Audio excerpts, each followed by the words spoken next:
નમસ્કાર. આકાશવાણી સમાચાર કરણ મકવાણા વાંચે છે. સૌપ્રથમ મુખ્ય સમાચાર. લોકસભા ચૂંટણીના બીજા તબક્કા માટે પ્રચારનો આજે અંતિમ દિવસ. 13 રાજ્યો અને કેન્દ્રશાસિત પ્રદેશોની 89 બેઠકો પર શુક્રવારે મતદાન થશે. વિવિધ રાજકીય પક્ષો મતદારોને રીઝવવા એડીચોટીનું જોર લગાવશે.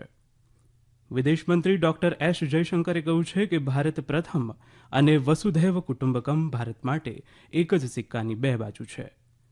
ભારતીય તટરક્ષક દળ અને રોયલ ઓમાન પોલીસ કોસ્ટગાર્ડ વાર્ષિક ઉચ્ચસ્તરીય બેઠક ગઈકાલે નવી દિલ્હીમાં યોજાઈ ગઈ.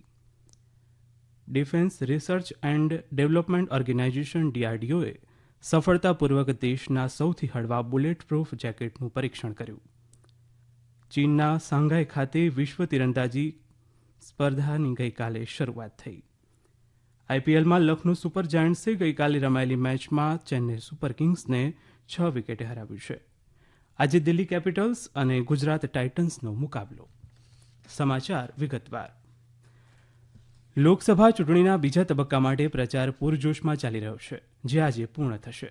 મતદારોને રીઝવવા માટે વિવિધ રાજકીય પક્ષોના નેતાઓ દેશભરમાં અનેક રેલીઓ યોજી રહ્યા છે. આ તબક્કા માટે શુક્રવારે 13 રાજ્યો અને કેન્દ્રશાસિત પ્રદેશોની 89 બેઠકો પર મતદાન થશે. આ મત વિસ્તારોમાં આજે સાંજે 6 વાગ્યાથી ચૂંટણી પ્રચાર સમાપ્ત થશે. ભાજપના વરિષ્ઠ નેતા અને પ્રધાનમંત્રી નરેન્દ્ર મોદી આજે મધ્યપ્રદેશના સાગર અને હરદામાં જાહેર સભાઓ કરશે. તેઓ ભોપાલમાં રોડ શો પણ કરશે. તેવી જ રીતે ભાજપના વરિષ્ઠ નેતા અને ગૃહમંત્રી અમિત શાહ આજે મહારાષ્ટ્રના અમરાવતી શહેરમાં ભાજપના ઉમેદવાર નવનીત રાણાની તરફેણમાં રેલી સંબોધશે. શ્રી શાહ આજે કેરળના અલપુઝામાં એનડીએના ઉમેદવાર માટે પ્રચાર કરશે. બીજી તરફ કોંગ્રેસના વરિષ્ઠ નેતા રાહુલ ગાંધી પણ આજે બપોરે અમરાવતી જિલ્લાના પરતવાડા ખાતે ચૂંટણી રેલીને સંબોધશે. કોંગ્રેસના નેતા પ્રિયંકા ગાંધી વાયનાડમાં UDF માટે પ્રચાર કરશે. કેરળના મુખ્યમંત્રી P. વિજયન સહિત ડાબેરી મોરચાના વરિષ્ઠ નેતાઓ પણ તેમના ઉમેદવારોના સમર્થનમાં ચૂંટણી પ્રચાર કરશે. દરમિયાન ગઈકાલે ભાજપના વરિષ્ઠ નેતા અને પ્રધાનમંત્રી નરેન્દ્ર મોદીએ છત્તીસગઢના જાંજગીર ચંપા લોકસભા ક્ષેત્રમાં એક જાહેર સભાને સંબોધી હતી. તેમણે રાજસ્થાનમાં ટોંક સવાઈ માધોપુર લોકસભા મતવિસ્તારના ઉનિયારા ખાતે પણ ચૂંટણી રેલીને સંબોધિત કરી હતી. ભાજપના વરિષ્ઠ નેતા રાજનાથસિંહે ગઈકાલે ઉત્તર પ્રદેશના ગૌતમ બુદ્ધ નગર જિલ્લામાં પાર્ટીના ઉમેદવાર મહેશ શર્મા માટે પ્રચાર કર્યો હતો. તો યોગી આદિત્યનાથે મેરઠમાં પાર્ટીના ઉમેદવાર અરુણ ગોવિલ માટે પ્રચાર કર્યો હતો.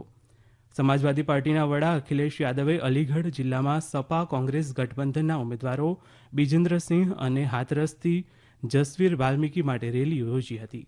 બહુજન સમાજ પાર્ટીના વડા માયાવતીએ પણ પાર્ટીના ઉમેદવાર દેવવ્રત ત્યાગીના સમર્થનમાં મેરઠ જિલ્લામાં એક રેલીને સંબોધિત કરી હતી. મધ્યપ્રદેશમાં ભાજપના રાષ્ટ્રીય અધ્યક્ષ JP નડ્ડાએ ચૂંટણી સભાઓને સંબોધિત કરી હતી. કેરળમાં કોંગ્રેસ અધ્યક્ષ મલ્લિકાર્જુન ખડગેએ ગઈકાલે વાયનાડમાં એક જાહેર સભાને સંબોધિત કરી હતી. તેવી જ રીતે બિહારમાં NDA મહાગઠબંધન અને અન્ય પક્ષોના વરિષ્ઠ નેતાઓ અને સ્ટાર પ્રચારકો ભાગલપુર, કટિહાર, પૂર્ણિયા, કિશનગંજ અને બાંકામાં લોકસભા ચૂંટણીના બીજા તબક્કાના મતક્ષેત્રોમાં ઉમેદવારોનું સમર્થન મેળવવા માટે કોઈ કસર છોડી રહ્યા નથી.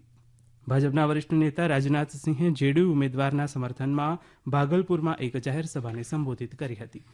JDUના પ્રમુખ અને મુખ્યમંત્રી નીતિશ કુમારે કટિહાર અને પૂર્ણિયામાં ચૂંટણી રેલીઓને સંબોધિત કરી હતી. બીજી તરફ RJD નેતા તેજસ્વી પ્રસાદ યાદવે ભાગલપુર, કટિહાર અને મુંગેરમાં એક જાહેર સભાને સંબોધિત કરી હતી. રાષ્ટ્રપતિ દ્રૌપદી મુર્મુ ઉત્તરાખંડની 2 દિવસની મુલાકાતે છે. તેઓ આજે દહેરાદૂનમાં વન અનુસંધાન સંસ્થાન ખાતે ભારતીય વનસેવા તાલીમાર્થી અધિકારીઓના દીક્ષાંત સમારોહમાં મુખ્ય અતિથિ તરીકે હાજરી આપશે. આ સમારોહમાં ઇન્દિરા ગાંધી નેશનલ ફોરેસ્ટ એકેડેમીના 99 જેટલા અને ભૂટાનના 2 તાલીમાર્થી અધિકારીઓ એકેડેમીના 2022-2024ના કોર્સ માટે સ્નાતકની પદવી મેળવશે. વિદેશમંત્રી ડોક્ટર એસ જયશંકરે કહ્યું છે કે ભારત પ્રથમ અને વસુધૈવ કુટુંબકમ ભારત માટે એક જ સિક્કાની બે બાજુ છે. તેમણે ગઈકાલે હૈદરાબાદમાં વ્યવસાયિકો અને બૌદ્ધિકોની બેઠકમાં ભારતની વિદેશ નીતિ પર પ્રવચન આપતા આ મુજબ જણાવ્યું હતું. તેમણે કહ્યું કે ભારતીયોનું કલ્યાણ અને સલામતી એ સર્વોચ્ચ પ્રાથમિકતા છે અને વિશ્વ બંધુત્વ દેશની વિદેશ નીતિની વિચારધારા છે. ડોક્ટર જયશંકરે કહ્યું કે ભારત વૈશ્વિક દક્ષિણનો અવાજ બની ગયું છે અને લગભગ તમામ દેશો ભારત સાથે જોડાવા માટે રસ દાખવી રહ્યા છે. આ સમાચાર આપ આકાશવાણી પરથી સાંભળી રહ્યા છો.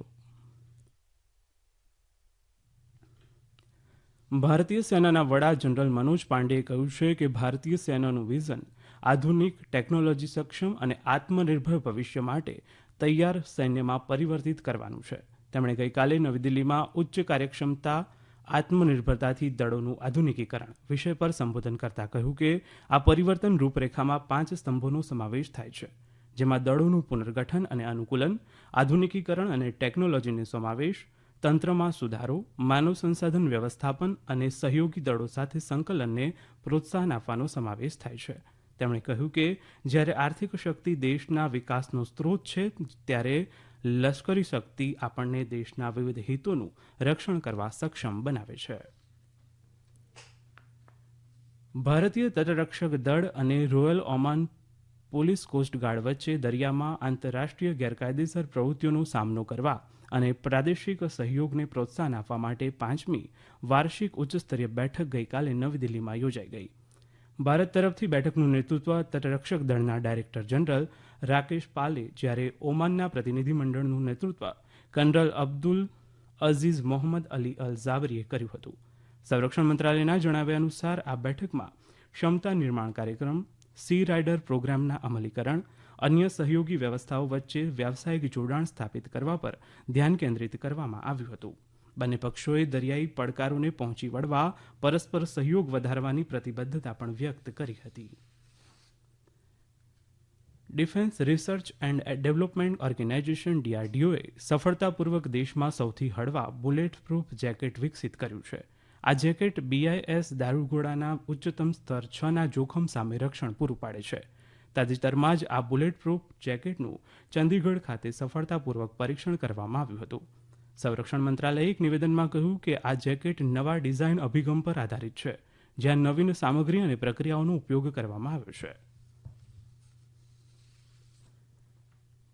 ચીનના શાંઘાઈ ખાતે વિશ્વ તીરંદાજી કપની ગઈકાલે શરૂઆત થઈ છે.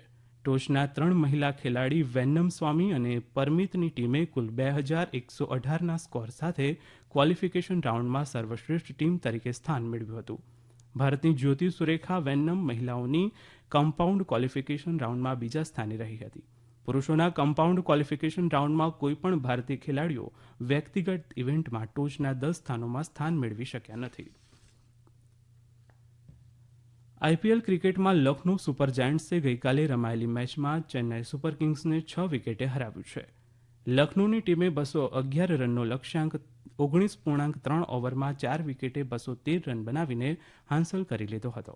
આ પહેલા પ્રથમ બેટિંગ કરવા ઉતરેલી ચેન્નાઈની ટીમે 20 ઓવરમાં 4 વિકેટ ગુમાવીને 210 રન બનાવ્યા હતા. હાલમાં લખનૌ પોઈન્ટ ટેબલમાં ચોથા સ્થાને છે, જ્યારે ચેન્નાઈ 5મા ક્રમે છે. દિલ્હીના અરુણ જેટલી સ્ટેડિયમમાં આજે દિલ્હી કેપિટલ્સનો મુકાબલો ગુજરાત ટાઇટન્સ સામે થશે. મેચ સાંજે 7:30 વાગે શરૂ થશે. કથિત મની લોન્ડરિંગ કેસમાં દિલ્હીની એક અદાલતે મુખ્યમંત્રી અરવિંદ કેજરીવાલ અને ભારત રાષ્ટ્ર સમિતિના નેતા કે કવિતાની ન્યાયિક કસ્ટડી આગામી 7 મે સુધી વધારી દીધી છે. દિલ્હીની રાઉઝ એવન્યુ કોર્ટના વિશેષ ન્યાયાધીશ કાવેરી બાવેજાએ તિહાર જેલના સત્તાધિકારીઓને આદેશ કર્યો છે કે તેઓ અરવિંદ કેજરીવાલ તેમજ કવિતાને 7 મેના રોજ બપોરે 2 વાગે વર્ચ્યુઅલ કોન્ફરન્સિંગ દ્વારા હાજર કરે. આ પૂર્વે કોર્ટે અરવિંદ કેજરીવાલના પત્ની સુનીતા કેજરીવાલની હાજરીમાં 15 મિનિટ માટે તેમની તબીબી તપાસ માટેની અરજી ફગાવી દીધી હતી. અંતમાં મુખ્ય સમાચાર. લોકસભા ચૂંટણીના બીજા તબક્કા માટેનો પ્રચાર આજે અંતિમ દિવસ. 13 રાજ્યો અને કેન્દ્રશાસિત પ્રદેશોની 89 બેઠકો પર શુક્રવારે મતદાન થશે. વિવિધ રાજકીય પક્ષો મતદારોને રીઝવવા એડીચોટીનું જોર લગાવશે. વિદેશમંત્રી ડોક્ટર એસ જયશંકરે કહ્યું છે કે ભારત પ્રથમ અને વસુધૈવ કુટુંબકમ ભારત માટે એક જ સિક્કાની 2 બાજુઓ છે. ભારતીય તટરક્ષક દળ અને રોયલ ઓમાન પોલીસ કોસ્ટગાર્ડ વચ્ચે વાર્ષિક ઉચ્ચસ્તરીય બેઠક નવી દિલ્હીમાં યોજાઈ ગઈ. Defence research and development organisation DRDOએ સફળતાપૂર્વક દેશના સૌથી હળવા બુલેટ પ્રૂફ જેકેટનું પરીક્ષણ કર્યું. અને ચીનના શાંઘાઈ ખાતે વિશ્વ તીરંદાજી કપની ગઈકાલે શરૂઆત થઈ. આકાશવાણી પરથી સમાચાર પૂરા થયા.